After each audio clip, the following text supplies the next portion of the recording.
Welcome to Tej education. कैसा है मध्य प्रदेश का युवा? मध्य प्रदेश पुलिस की तैयारी बेसब्री के साथ हमारा संपूर्ण मध्य प्रदेश का युवा कर रहा है। और आज हम लेकर आए हैं मध्य प्रदेश पुलिस कांस्टेबल परीक्षा के लिए एमपी जीके के 100 महत्वपूर्ण प्रश्न। जी हाँ दोस्तों, 100 महत्वपूर्ण प्रश्न। और ऐसे प्रश्न हैं ये जो पुलिस परीक्षा में पूछे जाते हैं, वही पैटर्न हमने लिया है इस क्लास में। जिस तरह के प्रश्न पुलिस परीक्षा में पूछे जाते हैं और पूछे जाते रहे हैं और आगे भी पूछे जाते रहेंगे, तो एक बार सभी लोग अपने सभी मित्रों के साथ शेयर कर दीजिएगा जो लोग अभी लाइव नहीं आ पाए हैं। अब हमारी क्लासेस का जो समय है वो इस प्रकार रहेगा। जीके रोज दोपहर 12 बजे रहेगी, एमपी जी के रात 8 बजे, और साइंस की क्लास आप लोगों के लिए रात 9:30 बजे रहा करेगी। ओके, तो महाजाग्रता क्लास रहती है आपकी 8 बजे की, और साइंस 9:30 और जीके 12 बजे। तो मिशन वर्दी, वर्दी अगर पाना है, आपका उद्देश्य वर्दी है, तो जरूर हर क्लास को ज्वाइन कीजिएगा। चलिए, हर क्लास का पीडीएफ आपको हम दे देते हैं। आप मुझे फॉलो भी कर सकते हैं फेसबुक पर विकास धाकर के नाम से। ओके, चलिए, तो सबसे पहला प्रश्न है कि मध्य प्रदेश की नदियों की प्रकृति किस प्रकार की है? बहुत ही अच्छा प्रश्न है। मैं कल की क्लास का, इससे पहले वाली क्लास का एक छोटा सा प्रश्न ले लेता हूं कि जो काली मिट्टी हमने पढ़ी थी, इसकी प्रकृति कैसी थी? काली मिट्टी की प्रकृति कैसी थी? ये उदासीन थी या क्षारीय थी या अम्लीय थी? एक बार कमेंट करके बता दो। ओके, आगे बढ़ते हैं। तो मध्य प्रदेश की नदियों की जो प्रकृति है वह कैसी है भाई? इसका सही जवाब है वर्षा पर्यंत। जी नहीं, द्वीपीय। जी नहीं, प्रायद्वीपीय के विकल्प बी इसका सही जवाब है। योगेश दीपिका बिल्कुल सही जवाब है। दीपिका राजपूत और दीपिका परिहार दोनों का। स्वाति परमार बिल्कुल। कुलदीप यादव बिल्कुल। चलिए, तो मध्य प्रदेश की नदियों की प्रकृति प्रायद्वीपीय है। आगे बढ़ते हैं, अगला प्रश्न है, मध्य प्रदेश में देश की कितनी नदियां बहती हैं? मध्य प्रदेश में भारत देश की कितनी नदियां बहती हैं? सर्वाधिक नदियां मध्य प्रदेश में बहती हैं, या फिर सबसे कम नदियां मध्य प्रदेश में बहती हैं, या फिर मध्यम नदियां मध्य प्रदेश में बहती हैं, इनमें से कोई नहीं? तो इसका सही जवाब होगा कि मध्य प्रदेश में देश की सर्वाधिक नदियां बहती हैं। बिल्कुल, कुलदीप यादव का सबसे पहले सही जवाब कि मध्य प्रदेश में भारत देश की सर्वाधिक नदियां बहती हैं।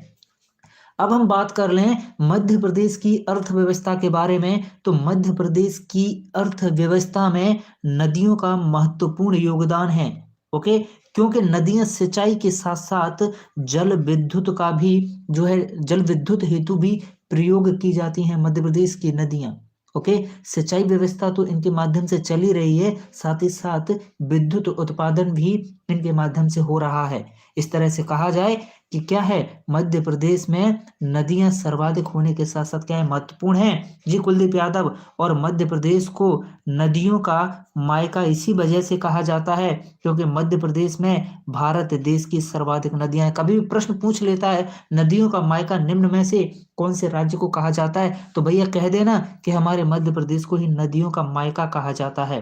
अगला प्रश्न है, मध्य प्रदेश की किस नदी का नाम नामोदोष है? मायका शब्द से काफी लोगों को कुछ कुछ याद आ रहा होगा कि भविष्य में हो सकता है कुछ लोगों का। ओके, इसका सही जवाब क्या होगा? मध्य प्रदेश की ऐसी नदी जिसका नाम नामोदोष है, वह कौन सी है? नर्मदा नदी। हमेशा याद रखिएगा, नर्मदा नदी का नाम क्या है? नामोदोष। देखिए, नर्मदा नदी को रामायण में किस नाम से पुकारा है? नर्मदा नदी को रामायण में कहा है रेवा।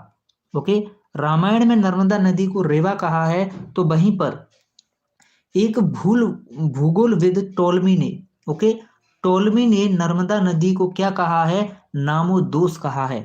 तो टोलमी ने नामोदोष कह दिया, और रामायण में क्या नाम मिलता है नर्मदा नदी का? रेवा। और अन्य नाम है नर्मदा नदी का मैकल, मैकल सुता। ओके, मैकल सुता और सोमु देवी। तो देखिए, नर्मदा नदी के चार नाम हो गए। कौन कौन से? नामोदोष, रेवा, मैकल सुता और सोमु देवी। ओके, चार नाम हो गए नर्मदा नदी के। ओके, तो इन चार नामों से नर्मदा नदी को जाना जाता है। अगला प्रश्न है कि नर्मदा नदी मध्य प्रदेश में कितनी किलोमीटर में बहती है? खास प्रश्न है भाई। मैं बात कर रहा हूं मध्य प्रदेश की नर्मदा नदी में लंबाई कितनी है। ओके, नर्मदा नदी की मध्य प्रदेश में लंबाई कितनी है, या फिर कहूं कि मध्य प्रदेश में कितने किलोमीटर में बहती है। 1077 बिल्कुल सही। दुर्गेश पाटीदार, कुलदीप यादव, एस कुमारी धाकड़, देवेंद्र सेन। विकल्प ए बता, देखिए देवेंद्र सेन ने विकल्प ए बताया है कि 1312 किलोमीटर। प्रश्न में थोड़ा सा बस एक शब्द का अंतर कर देने मात्र से इस प्रश्न का आंसर बदल जाएगा। देखिए अगर प्रश्न रहता कि नर्मदा नदी की लंबाई कितनी है, नर्मदा नदी की लंबाई कितनी है, या नर्मदा नदी कितने किलोमीटर में होकर बहती है, तो नर्मदा नदी की जो कुल लंबाई है, नर्मदा नदी की कुल लंबाई है वह है 1312 किलोमीटर। कितनी है? 1312 किलोमीटर नर्मदा नदी की कुल लंबाई है। लेकिन नर्मदा नदी अमरकंटक से निकलकर मध्य प्रदेश में केवल और केवल 1077 किलोमीटर बहती है। इसके बाद ये अन्य राज्यों में होकर बहती है। गुजरात में भी थोड़ा इसका भाग पड़ता है, और कहाँ, खंबात की खाड़ी में ये क्या है, गिर जाती है। ओके, तो गुजरात में भी तो इसका कुछ हिस्सा पड़ता है। तो मध्य प्रदेश में केवल 1077 किलोमीटर हिस्सा ही नर्मदा नदी का है। ओके, तो इसका आंसर विकल्प बी रहेगा। इस प्रश्न में जल्दबाजी में इसका आंसर 1312 किलोमीटर मत कर देना, ध्यान से प्रश्न को पढ़ना। अगला प्रश्न है कि नर्मदा नदी का अपवाह क्षेत्र कितना है।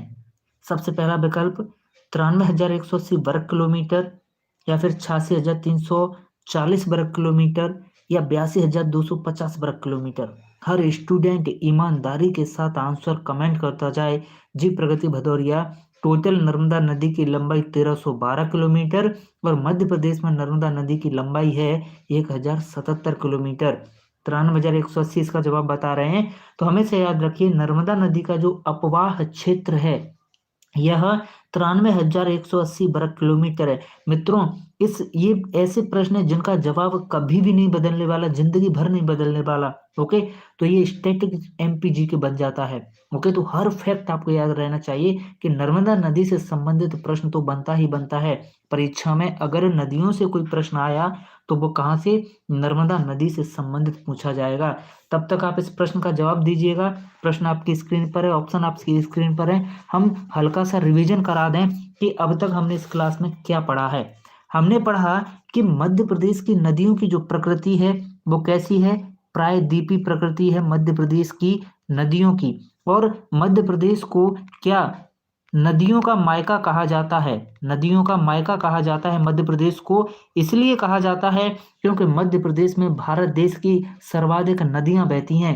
और हमने पढ़ा था कि नर्मदा नदी के कई नाम हैं, 4-5 नाम हमने देखे। जैसे कि हमने देखा नामोदोस, और नामोदोस नाम दिया था किसने, टोलमी ने। ओके, रामायण में नर्मदा नदी को रेवा कहा गया है, और इसे मैकल सुता भी कहते हैं।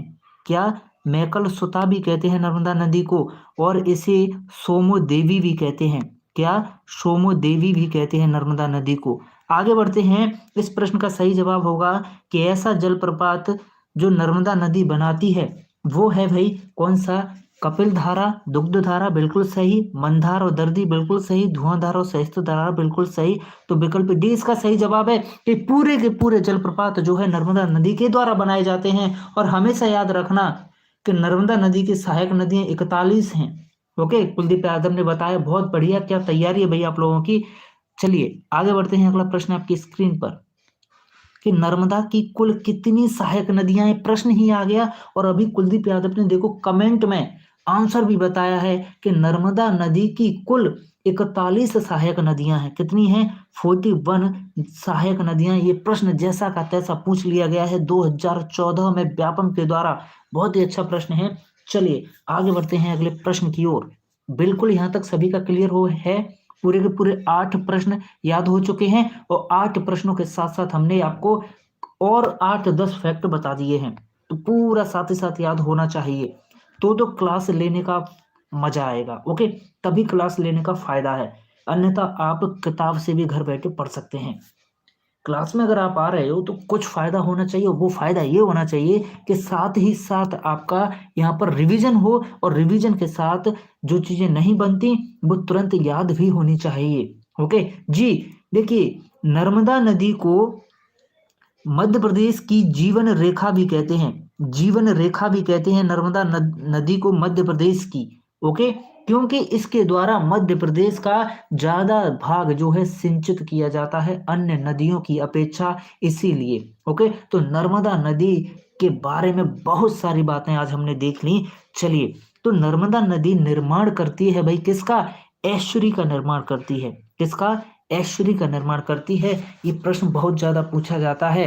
प्रश्न पूछा जाता है कौन सी नदी है निम्न में से जो डेल्टा का निर्माण नहीं करती? तो फटाक से बता देना, नर्मदा नदी है जो डेल्टा का निर्माण नहीं करती। ओके, डेल्टा निर्माण नहीं करती है। ओके, कौन? नर्मदा नदी। Is that clear? नहीं करती, डेल्टा निर्माण नहीं करती नर्मदा नदी। आगे बढ़ते हैं, अगला प्रश्न है ताप्ती नदी का उद्गम कौन से जिले में है?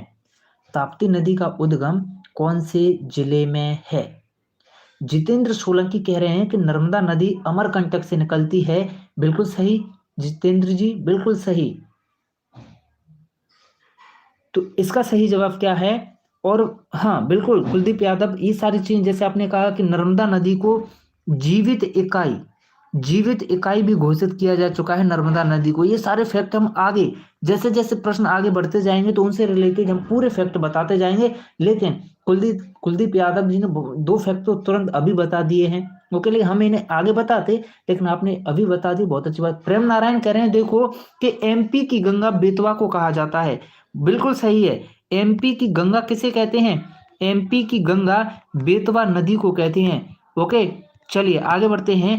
तो ताप्ती नदी का जो उद्गम है वह बैतूल जिले से है। ओके, विकल्प सी इसका सही जवाब है। और बैतूल में भी कहां पर? भाई बैतूल जिले के मुलताई नगर के समीप से जो है इसका उद्गम होता है।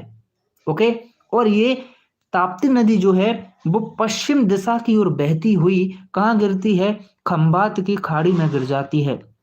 खंबात की खाड़ी में गिर जाती है, पश्चिम दिशा की ओर बहती हुई। तो प्रश्न भी पूछ लेता है निम्न में से कौन सी नदी है जो पश्चिम की ओर बहती है? एक तो भैया जी नर्मदा नदी है हमारी जो पश्चिम की ओर बहती है, एक हमारी ताप्ती नदी हमको मिल गई जो पश्चिम की ओर बहती है। ओके, ये दोनों नदियां हैं मध्य प्रदेश की जो पश्चिम की ओर बहती हैं। ओके, और क्या है? नर्मदा, देखिए मैंने कहा दोनों पश्चिम की ओर बहती हैं, तो नर्मदा के समांतर, तो ये दोनों एक दूसरे के समांतर बहती हुई जाती हैं। कौन कौन सी? नर्मदा और ताप्ती दोनों। चलो आगे बढ़ते हैं अगले प्रश्न की ओर। अगला प्रश्न है कि चंबल नदी का उद्गम कहाँ से होता है? चंबल नदी का उद्गम कहाँ से होता है? तो हमने देखा कि जो हमारी नर्मदा नदी थी इसका उद्गम हुआ अमरकंटक से। कहाँ से? अमरकंटक से इसका उद्गम हुआ। फिर हमने देखा कि जो ताप्ती नदी थी इसका उद्गम कहाँ से हुआ भाई? बैतूल जिले के मुलताई से। कहाँ से? बैतूल के मुलताई नामक स्थान से। ओके, मुलताई। और ये दोनों पश्चिम की ओर बहती हैं। ओके, एक दूसरे के समांतर बहती हैं। चंबल नदी का जो उद्गम स्थल है वह है भाई महू। ओके, कहाँ है? महू। महू कहाँ पड़ता है? अरे भाई महू इंदौर में पड़ता है। और डॉक्टर भीमराव अंबेडकर सामाजिक विज्ञान संस्थान कहाँ पर है? महू में है। कौन सा? डॉक्टर भीमराव अंबेडकर सामाजिक विज्ञान संस्थान महू में स्थित है। और चंबल किसकी सहायक नदी है? ये प्रश्न भी पूछ लेता है। तो चंबल सहायक है किसकी भाई? चंबल सहायक है यमुना नदी की। ओके, चंबल यमुना नदी में जाकर के मिल जाती है। कहाँ पर? इटावा यूपी में। इटावा यूपी में, उत्तर प्रदेश में ये यमुना नदी में मिल जाती है चंबल नदी। Is that clear? आगे बढ़ते हैं अगले प्रश्न की ओर। अगला प्रश्न आपकी स्क्रीन पर मौजूद है, चलेगा। निम्नलिखित में से कौन सी नदी है जो पश्चिम की ओर बहती है? अरे भाई ये प्रश्न तो अभी हम ताजा ताजा करके आ रहे हैं। ये प्रश्न तो हम अभी ताजा ताजा करके आ रहे हैं। देखो जितिन सोलंकी कह रहे हैं सर दिल्ली पुलिस में नर्मदा नदी से एक क्वेश्चन आया था। जी हाँ, आया होगा। बहुत मोस्ट इंपोर्टेंट नदी है। ओके, नर्मदा। प्रश्न यहां से बनता है। तो नर्मदा नदी से संबंधित कम से कम 15 प्रश्नों के आसपास मैंने आपको बता दिया कि 15 तरह के प्रश्न नर्मदा नदी से बन सकते हैं। ओके, तो इसका सही जवाब क्या होगा भाई कि कौन सी नदी पश्चिम की ओर बहती? अभी हमने देखा था भैया मध्य प्रदेश की नर्मदा नदी। कौन सी? नर्मदा नदी और ताप्ती नदी दोनों की दोनों पश्चिम की ओर बहती हैं। और जो नर्मदा नदी है ये क्या है? डेल्टा नहीं बनाती है। डेल्टा नहीं बनाती है। ये क्या बनाती है? ये भैया ऐश्वर्य बनाती है। और ऐश्वर्य को हिंदी में क्या कहते हैं? ज्वार नद मुख। ज्वार नद मुख कहते हैं एश्वरी को हिंदी में, कि हिंदी में आ जाए तो आप नहीं कर पाओ। क्या बनाती है नर्मदा नदी? एश्वरी या फिर ज्वार नद मुख बनाती है। एक बार सभी के साथ शेयर कर दो दिल से। चलो अगला प्रश्न है आपकी स्क्रीन पर। प्रश्न है, कौन सी नदी है जो अरब सागर में गिरती है? कौन सी नदी है जो अरब सागर में गिरती है? देखो कुलदीप यादव कितने अच्छे अच्छे फैक्ट बता रहे हैं। कुलदीप यादव कह रहे हैं कि महानदी जो है, सॉरी माही नदी, वो कर्क रेखा को 2 बार काटती है मध्य प्रदेश में। ओके, चलिए बहुत अच्छा प्रश्न है कि कौन सी नदी है जो अरब सागर में गिरती है? ताप्ती। कुछ लोग कह रहे हैं विकल्प डी ताप्ती। तो इसका सही जवाब है भाई, ऐसी नदी जो अरब सागर में गिरती है वो कौन सी है भाई? इसका सही जवाब है विकल्प डी ताप्ती। ओके, देखिएगा मध्य प्रदेश की ताप्ती नदी जो है वो निकली कहां से थी भैया? ये निकली थी बैतूल से। मैं क्यों रिवीजन कर रहा हूँ भाई, कि अभी बताया था फिर से बताने लग गए। अरे बार बार बताएंगे तो हो क्या जाएगा, रिवीजन हो जाएगा, आपके दिमाग में चीजें सेट हो जाएंगी। ओके, तो ताप्ती नदी बैतूल से होकर निकलती है, बैतूल के मुल्ताई नामक स्थान से होकर निकलती है। ताप्ती नदी का उद्गम स्थल है ये, और ये नर्मदा के समांतर भ्रंश घाटी में पश्चिम की ओर बहती हुई, कहाँ कहाँ पर लुढ़कती है? अरब सागर में लुढ़क जाती है। अगला प्रश्न है, नर्मदा नदी का उद्गम स्थल कहाँ है? बहुत ही अच्छा प्रश्न है, शानदार प्रश्न है, लॉलीपॉप टाइप का प्रश्न है। एक बार सभी के साथ शेयर कर दो और दिल से लाइक कर दो। ओके सभी, इसका सही जवाब क्या होगा भाई? नर्मदा नदी का उद्गम स्थल कहाँ पर है? बहुत ही प्यारा प्रश्न है। तो हमेशा याद रखिएगा कि नर्मदा नदी का उद्गम स्थल है अमरकंटक। ओके, क्या है? अमरकंटक है नर्मदा नदी का उद्गम स्थल। जी जितिन सोलंकी, आपके लिए ऐसी ऐसी पीडीएफ तैयार हो रही हैं टॉपिक वाइज, जीके हो चाहे साइंस हो, जो व्यवहारिक साइंस आता है ना, फिजिक्स और केमिस्ट्री में जो व्यवहारिक प्रश्न पूछ लेता है, टॉपिक वाइज तैयार हो रहे हैं। ओके, और 1 तारीख से आपको उपलब्ध कराना हम शुरू भी कर देंगे। और एक कोचिंग संस्थान की तरफ से ऑफर आ रहे, तो आप लोगों को हम पूरी कंप्लीट कोर्स भी उपलब्ध करा सकते हैं डिजिटल बोर्ड के माध्यम से। ओके, चलेगा, आगे बढ़ते हैं अगले प्रश्न की ओर। तो चलिए, प्रश्न है कि मध्य प्रदेश में किस स्थान से 3 किलोमीटर के अंदर 2 प्रमुख नदियों का उद्गम है? मध्य प्रदेश के किस स्थान से 3 किलोमीटर के अंदर 2 प्रमुख नदियों का उद्गम है? बहुत ही अच्छा प्रश्न है। तो हमेशा याद रखिएगा कि मध्य प्रदेश के 3 किलोमीटर, ऐसा स्थान जिसके 3 किलोमीटर के अंदर से 2 प्रमुख नदियों का उद्गम होता है, वह स्थान है भाई कौन सा? अमरकंटक। ओके, अमरकंटक से 2 नदियों का उद्गम होता है, 2 नदियां निकलती हैं, केवल 3 किलोमीटर का अंतराल है। जैसे पहली नदी यहाँ से निकलेगी और दूसरी नदी यहाँ से निकलेगी, ये जो बीच की लंबाई ये कितनी है? 3 किलोमीटर का अंतराल है। और ये 2 नदियां हैं, एक तो है नर्मदा, कौन सी? नर्मदा, और दूसरी है सोन। ओके, आगे बढ़ते हैं। अगला प्रश्न है, निम्न में से कौन सी नदी नर्मदा के समानांतर बहती है? भाई अभी हमने प्रश्न देखा है, अभी हमने प्रश्न देखा था कि नर्मदा नदी पश्चिम की ओर बहती है और इसी के समांतर बैतूल के मुल्ताई से निकलने वाली ताप्ती नदी जो है पश्चिम की ओर बहती है। दोनों नदियां एक दूसरे के समानांतर बहती हुई लुढ़क जाती हैं। किधर किधर किधर गिरती हैं भाई ये दोनों की दोनों नदियां? बताइए कमेंट करके। चलिए आगे बढ़ते हैं। तो इसका सही जवाब क्या होगा? समानांतर कौन है नर्मदा के? ताप्ती। अगला प्रश्न है, मध्य प्रदेश की कौन सी नदी का जल चूलिया झरने में गिरता है? बहुत अच्छा प्रश्न है। चूलिया जलप्रपात से संबंधित प्रश्न कई दफा परीक्षा में पूछा जा चुका है और एक प्रश्न भी बनता है। इसका सही जवाब क्या है? विकल्प ए। ओके, तो मध्य प्रदेश की चंबल नदी कहां से निकलती है? महू से। कहां से? महू से निकलती है। ओके, और इसका जल चूलिया झरने में गिरता है।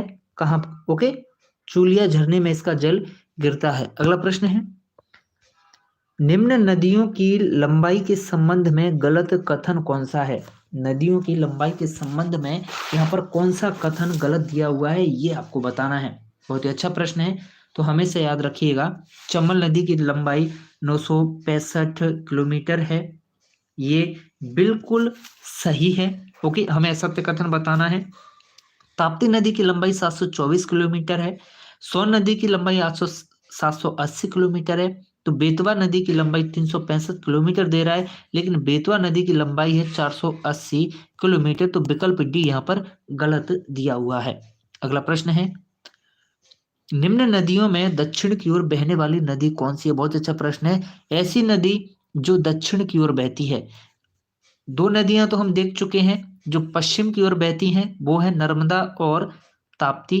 ओके, बार बार बता रहे हैं, अभी भी अगर आप परीक्षा में गलत करके आए तो इससे बुरा कुछ नहीं हो सकता। और दक्षिण की ओर बहने वाली नदी का नाम है वैनगंगा। ओके, कौन सी?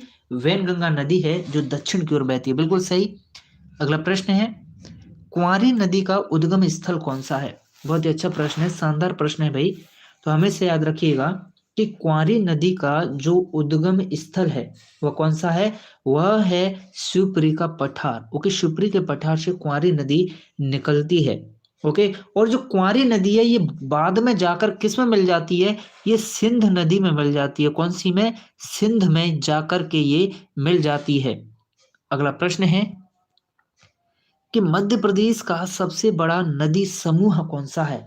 वेरी वेरी इंपॉर्टेंट प्रश्न है। मध्य प्रदेश का सबसे बड़ा नदी समूह कौन सा है? इस पर आप 5 स्टार लगा लीजिएगा, क्योंकि प्रश्न 3 बार पूछा जा चुका है, 3 बार व्यापम के द्वारा। ओके, एक बार सभी इसे लाइक कर दें, अपने मित्रों के साथ शेयर कर दें। कम से कम 100 से ऊपर लाइव होने ही चाहिए। 100 से अधिक लोग, 100 से अधिक लोग लाइव होने ही चाहिए। तो इसका सही जवाब क्या होगा? मध्य प्रदेश का सबसे बड़ा नदी समूह जो है वह है नर्मदा, चंबल और सोन। ओके, विकल्प ए इसका सही जवाब है। आगे बढ़ते हैं अगले प्रश्न पर। अगला प्रश्न है कि चचाई जलप्रपात किस नदी पर स्थित है? चचाई जलप्रपात किस नदी पर स्थित है?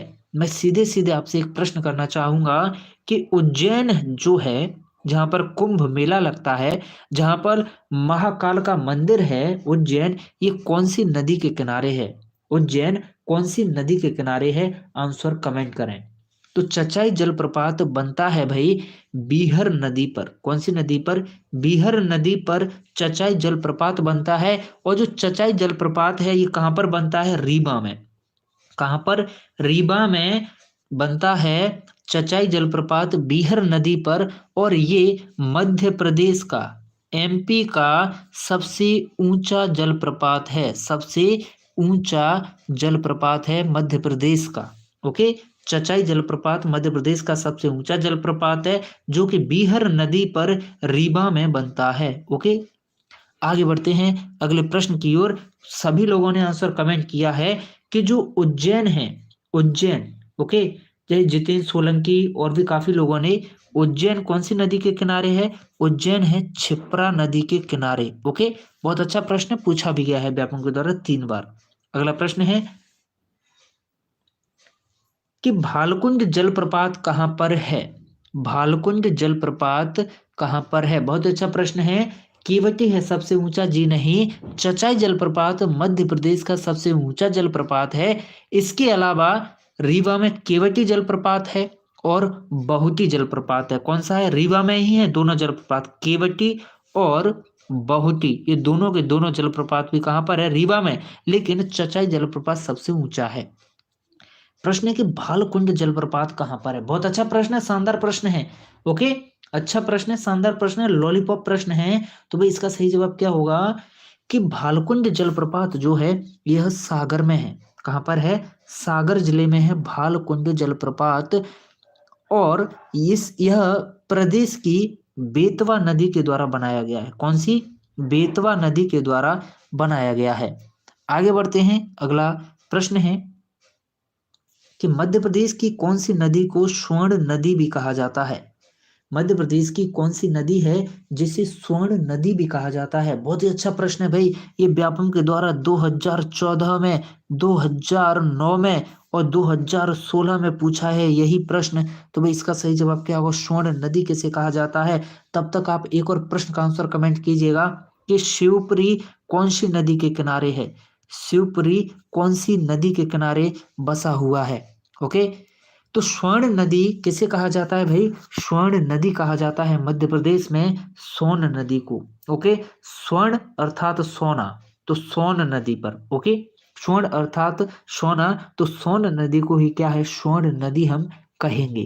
ओके, और सोन नदी के बारे में अब महत्वपूर्ण क्या है? अरे भाई, सोन नदी जो है वह अमरकंटक से, कहाँ से? सोन नदी अमरकंटक से ही उद्गमित होती है। ओके, और इसे स्वर्ण नदी इसलिए कहते हैं क्योंकि इसकी, इस नदी के बालू के साथ जो है स्वर्ण के या सोने के अंश पाए जाते हैं। ओके, आगे बढ़ते हैं अगले प्रश्न की ओर। अगला प्रश्न है कि मध्य प्रदेश की निम्न नदियों में, ओके ये प्रश्न गलत है। अगला प्रश्न है कि वर्ष 2002 में मध्य प्रदेश की किस नदी से अर्धनारीश्वर की मूर्ति प्राप्त हुई? मध्य प्रदेश की कौन सी नदी से अर्धनारीश्वर की मूर्ति प्राप्त हुई? आप हमेशा याद रखिएगा कि जो शिवपुरी है, कौन? शिवपुरी। शिवपुरी सिंध नदी के किनारे है। ओके, शिवपुरी कौन सी? सिंध नदी के किनारे है, और सिंध नदी के किनारे ही दतिया बसा हुआ है। ओके, तो दतिया और शिवपुरी ये दोनों के दोनों सिंध नदी के किनारे हैं। ओके, आगे बढ़ते हैं अगले प्रश्न की ओर। जी नहीं, कुछ लोगों ने सिवना बताया है, तो याद रखना सिवना नदी के किनारे मंदसौर है। सिवना नदी के किनारे कौन है? मंदसौर बसा हुआ है। इस प्रश्न का सही जवाब है कि वर्ष 2002 में मध्य प्रदेश की ऐसी नदी जिससे अर्धनारीश्वर की मूर्ति प्राप्त हुई, वह नदी है सिवना। ओके, विकल्प डी इसका सही जवाब है। और इस सिवना के किनारे कौन बसा हुआ है? इस सिवना के किनारे मंदसौर बसा हुआ है। अगला प्रश्न है कि ग्वालियर से भोपाल जाते समय गाड़ी किस नदी के पुल से गुजरती है? बहुत ही अच्छा प्रश्न है। गाड़ी कहाँ से गुजरती है? अगर आप ग्वालियर से भोपाल जा रहे हैं तब ट्रेन किस नदी के पुल से गुजरती है? बहुत ही अच्छा प्रश्न है, तो हमेशा याद रखिएगा कि ट्रेन जिस पुल से गुजरेगी वह कौन सा होगा भाई? इसका सही जवाब है विकल्प डी, बेतवा। ओके, ग्वालियर से भोपाल जाते समय बेतवा नदी को पार करना होता है। आगे बढ़ते हैं। प्रश्न है निम्न में से मध्य प्रदेश की कौन सी नदी सीधे गंगा नदी में जाकर मिलती है? कौन सी ऐसी नदी है मध्य प्रदेश की जो सीधे जाकर के गंगा नदी में मिलती है? अभिलाषा लोधी कह रहे हैं कितने बजे से क्लास लगती है? रात 8 बजे शुरू होती है आप लोगों के लिए ये एमपी जीके की क्लास। ओके, और 9:30 पर रात को क्या होता है? आपका साइंस का क्लास होता है। ओके, चलिए, तो इसका सही जवाब होगा ऐसी नदी जो सीधे जाकर के गंगा नदी में मिल जाती है, वह नदी है सोन। ओके, सोन नदी जाकर के सीधे कहाँ? गंगा नदी में मिल जाती है। और इस सोन नदी को ही क्या कहा था? सोन नदी को ही स्वर्ण नदी कहा था। स्वर्ण नदी। प्रश्न है निम्न में से मध्य प्रदेश की वह नदी बताइएगा जो चंबल में नहीं मिलती। कौन सी नदी है जो चंबल में नहीं मिलती? सबसे पहला विकल्प है कि पार्वती, काली सिंध, कुंवारी या फिर कूनो। आकाश यादव कह रहे हैं आप कहाँ से? भाई हम ग्वालियर से। ओके, कहाँ से? हम ग्वालियर से हैं। तो इसका सही जवाब होगा जी, साइंस भी हम ही कवर करते हैं, तो इसका सही जवाब होगा कि चंबल में नहीं मिलने वाली नदी है कुंवारी। ओके, कुंवारी नदी चंबल में नहीं मिलती है। आगे बढ़ते हैं। अगला प्रश्न, बल्कि हमने बताया था कि कुंवारी नदी कहाँ पर? सिंध नदी में जाकर मिलती है, भिंड के समीप। ओके, सिंध नदी में जाकर कुंवारी नदी मिलती है। और ये पूरी की पूरी पार्वती, काली सिंध, कूनो, ये पूरी की पूरी कहाँ है? चंबल में मिलती है। अगला प्रश्न है कि निम्न में से कौन सी नदी उत्तर से दक्षिण की ओर नहीं बहती है? कौन सी नदी है जो उत्तर से दक्षिण की ओर नहीं बहती है? बहुत ही प्यारा प्रश्न है, तो हमें इसे याद रखें। माही, माही नदी जो है उत्तर से दक्षिण की ओर नहीं बहती है। ओके, अगला प्रश्न है, एक मिनट रुकिएगा। देखिए, अब पीडीएफ चेंज किया जा रहा है, इतने प्रश्न हुए, अगला पीडीएफ हम ले रहे हैं। ओके,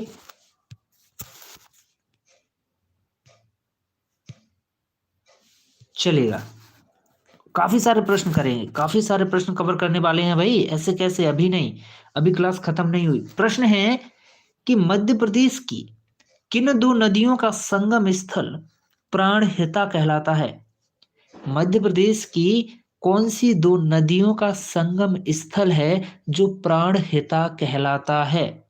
बहुत अच्छा प्रश्न है। 8 से 9, सवा 9 तक की क्लास रहती है आपकी। 1 से सवा घंटे की क्लास रहती है भाई। 1 घंटे से सवा घंटे की क्लास रहती है, लगभग 60 से 80 मिनट। तो मध्य प्रदेश की ऐसी दो नदी जिनका संगम स्थल क्या कहलाता है?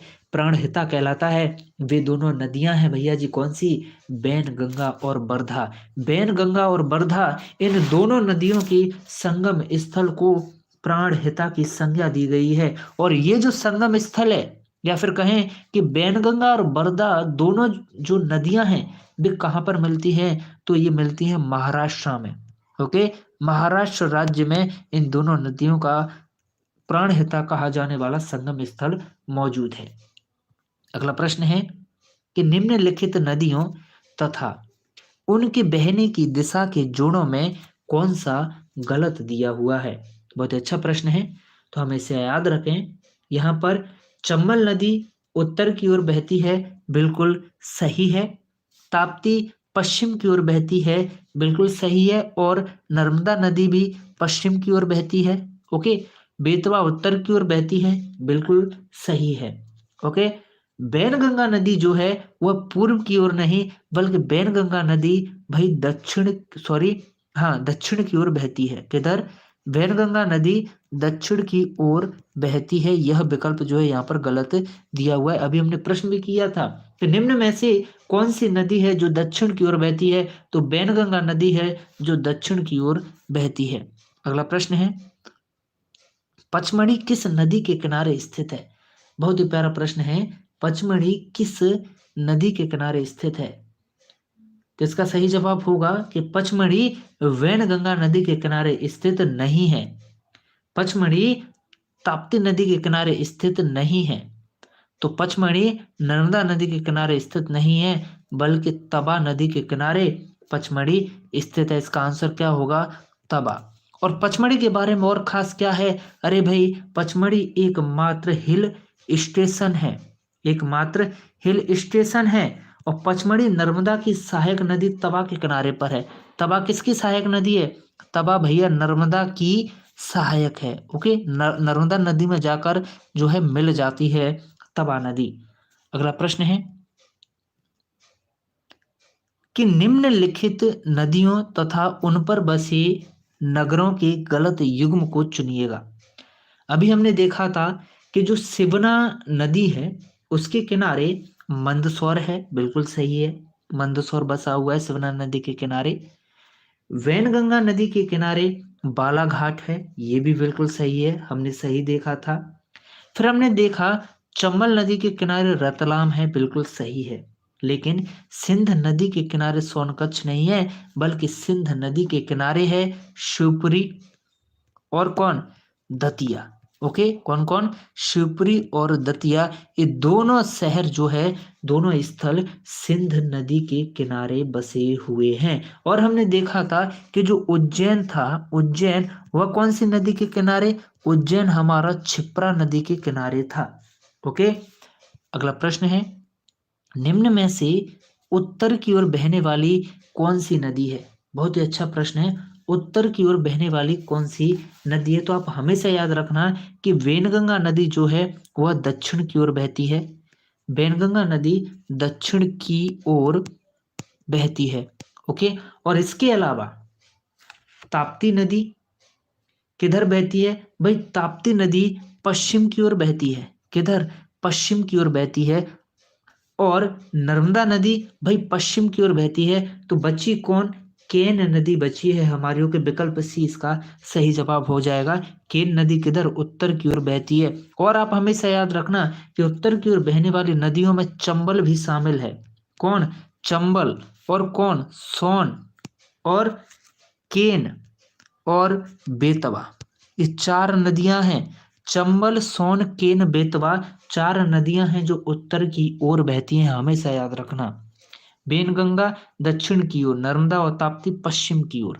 कई दफा आपको बता चुके हैं। अब आपसे अगर प्रश्न गलत होता है तो ये आपकी गलती है। ओके, अगला प्रश्न है कि नर्मदा नदी अमरकंटक से निकलती है। अमरकंटक कहाँ पर स्थित है?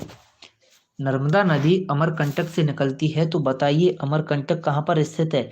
क्या यह सतपुड़ा पर्वत श्रेणी में स्थित है, या फिर विंध्याचल पर्वत श्रेणी में स्थित है, या फिर कैमूर पर्वत श्रेणी में, या फिर इनमें से कोई नहीं? तो आप हमेशा याद रखिएगा कि नर्मदा नदी अमरकंटक से निकलती है, और जो अमरकंटक हैं, अमरकंटक स्थित है भाई कहाँ? विंध्याचल पर्वत श्रेणी में। ओके, विकल्प बी इसका सही जवाब है।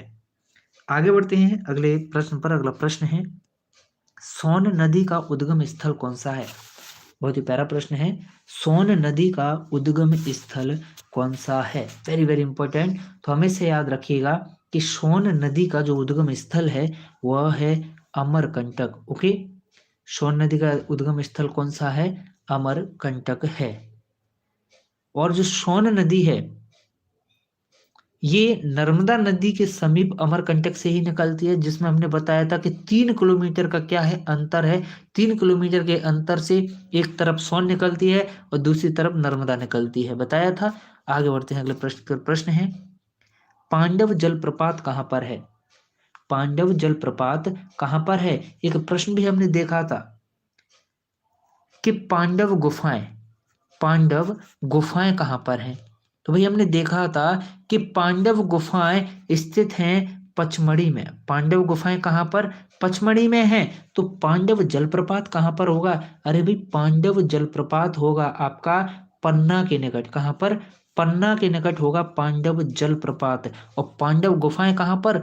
पचमढ़ी में। दोनों प्रश्नों में अंतर आप देख लीजिएगा कितना अंतर है।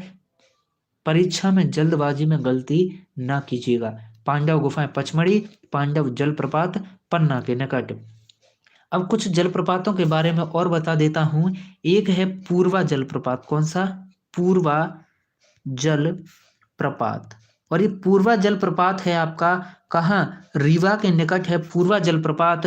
तो वहीं पर अप्सरा जलप्रपात जो है, कौन सा? अप्सरा जलप्रपात है भाई कहाँ? पचमढ़ी में। ओके, पचमढ़ी एकमात्र हिल स्टेशन है। पचमढ़ी घूमने जाने का सबका मन करता है। तो अप्सराएं कहाँ पर मिलेंगी? अप्सराएं हमें पचमढ़ी में मिलेगी, क्योंकि अब पचमढ़ी का मिजाज और मौसम कुछ अलग ही है, काफी अच्छा है। ओके, तो अप्सराएं पचमढ़ी में मिलेंगी हमें। आगे है भालकुंड जलप्रपात। कौन सा? भालकुंड जलप्रपात। भालकुंड जलप्रपात मिलेगा भैया सागर में। ओके, सागर जिले में। तो भालकुंड जलप्रपात सागर में, पूर्वा जलप्रपात रीवा में, और पांडव जलप्रपात पन्ना के निकट, अप्सरा जलप्रपात पचमढ़ी में। अगला प्रश्न है, निम्न में से पश्चिम की ओर बहने वाली कौन सी नदी है? भाई कई दफा ये प्रश्न कर लिया कि पश्चिम की ओर नर्मदा बहती है और पश्चिम की ओर ताप्ती बहती है। ये दोनों की दोनों नदियां किधर? पश्चिम की ओर बहती हैं। तो हमें आंसर चुनना होगा विकल्प डी कि अ और स विकल्प सही जवाब होंगे। अगला प्रश्न है कि निम्नलिखित में से कौन सी नदी दक्षिण की ओर नहीं बहती है? तो इसका सही जवाब है कि दक्षिण की ओर केन नदी नहीं बहती है। ओके, विकल्प ए इसका सही जवाब है कि केन नदी दक्षिण की ओर नहीं बहती है। इसके अलावा बेनगंगा दक्षिण की ओर, और वर्धा नदी दक्षिण की ओर, और गोदावरी नदी, कौन सी? गोदावरी नदी दक्षिण की ओर बहती है। ओके, 3 नदियां हैं, बैनगंगा, वर्धा और गोदावरी। ये तीनों नदियां दक्षिण की ओर बहती हैं। अगला प्रश्न है, निम्न में से किस नदी को मध्य प्रदेश की गंगा कहा जाता है? कौन सी नदी है जिसे मध्य प्रदेश की गंगा कहा जाता है? बहुत ही शानदार प्रश्न है, प्यारा प्रश्न है, लॉलीपॉप टाइप का प्रश्न है भाई। सभी के साथ एक बार शेयर कर दीजिएगा दिल से, और हर कोई अभी लाइक ठोक दीजिएगा। ओके, अभी लाइक कर दो। पूरे 100 से ज्यादा लाइक होने चाहिए। पूरे 100 से ज्यादा लाइक होने चाहिए भाई, 100 से ज्यादा लाइक होने चाहिए। रोजाना हमारा 100 का टारगेट रहता है लाइव क्लास में कि 100 लाइव होने चाहिए, 100 लाइक होने चाहिए। तो इसका सही जवाब क्या है कि मध्य प्रदेश की गंगा कहा जाता है भाई। किसको? विकल्प बी सही है इसका कि बेतवा को मध्य प्रदेश की गंगा कहा जाता है। अब मैं आपको बहुत सारे फैक्ट बताने वाला हूं, थोड़ा समय दीजिएगा। सबसे पहला है बेतवा मध्य प्रदेश की गंगा, नर्मदा को कहते हैं। मध्य प्रदेश की जीवन रेखा। ओके, क्षिप्रा को कहते हैं, क्षिप्रा नदी, जिस क्षिप्रा नदी के किनारे क्या है, उज्जैन है। ओके, क्षिप्रा को कहते हैं मालवा की गंगा। किसकी? मालवा की गंगा। ओके, देखो दोनों में अंतर कर लो। मध्य प्रदेश की गंगा बेतवा है और मालवा की गंगा क्षिप्रा है। ओके, अगला है एक और फैक्ट, चंबल। चंबल नदी को क्या संज्ञा है भाई? चंबल नदी को दस्युओं की शरण स्थली कहते हैं। किसकी? दस्युओं की शरण स्थली कहते हैं। और दस्युओं की शरण स्थली कौन से क्षेत्र को कहते हैं? वैसे आ जाए तो मुरैना क्षेत्र को। ओके, मुरैना के जो बीहड़ है, नर्मदा जो चंबल नदी के द्वारा जो बनाए गए बीहड़ है मुरैना में, उन्हें दस्युओं की शरण स्थली भी कहा जाता है। और चंबल नदी को भी जो है दस्युओं की शरण स्थली कहते हैं। पूरे फैक्ट आपके स्क्रीन पर ये लिखे हुए हैं। ओके, अगले स्लाइड में डले हुए थे। ओके, स्क्रीनशॉट लीजिएगा या पीडीएफ आपको दिया जाएगा, वहां आप पढ़ सकते हैं। और मध्य प्रदेश की गंगा बेतवा को किस आधार पर कहा जाता है? प्रदूषण के आधार पर। अगला प्रश्न है, धसान किसकी सहायक नदी है? बताओ भैया, धसान किसकी सहायक नदी है? बहुत ही अच्छा प्रश्न, शानदार प्रश्न, प्यारा प्रश्न है भैया। तो हमेशा याद रखिएगा कि धसान स्थित है, धसान सॉरी किसकी सहायक नदी है? तो धसान सहायक नदी है यमुना की। किसकी? यमुना नदी की सहायक है धसान। और हमने पढ़ा था कि जो चंबल नदी है ना, चंबल नदी जिसे दस्युओं की या फिर डाकुओं की शरण स्थली जिसे कहा जाता है चंबल नदी को, वो चंबल नदी यमुना में जाकर मिल जाती है। यमुना की सहायक कौन है? चंबल नदी है। और ये कहाँ पर मिलती है? इटावा, यूपी में। ओके, यूपी में इटावा नामक स्थान पर चंबल नदी यमुना नदी में जाकर मिल जाती है। प्रश्न है कि निम्न में से कौन सा नर्मदा नदी का प्रपात नहीं है? निम्न में से कौन सा नर्मदा नदी का प्रपात नहीं है? बहुत ही अच्छा प्रश्न है, शानदार प्रश्न है।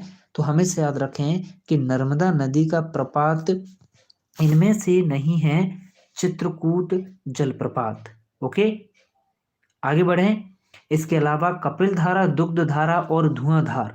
ओके, ये पूरे के पूरे जलप्रपात कहाँ हैं? ये पूरे के पूरे हैं भाई नर्मदा नदी पर। ओके, और एक है सहस्त्र धारा। कौन सा? सहस्त्र धारा।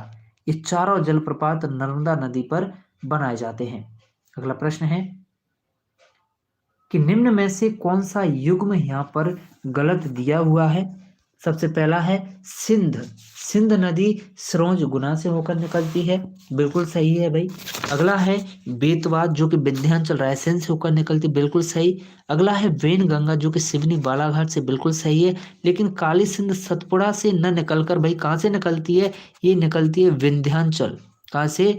विंध्याचल पर्वत पर, विंध्याचल पर्वत से होकर ये निकलती है।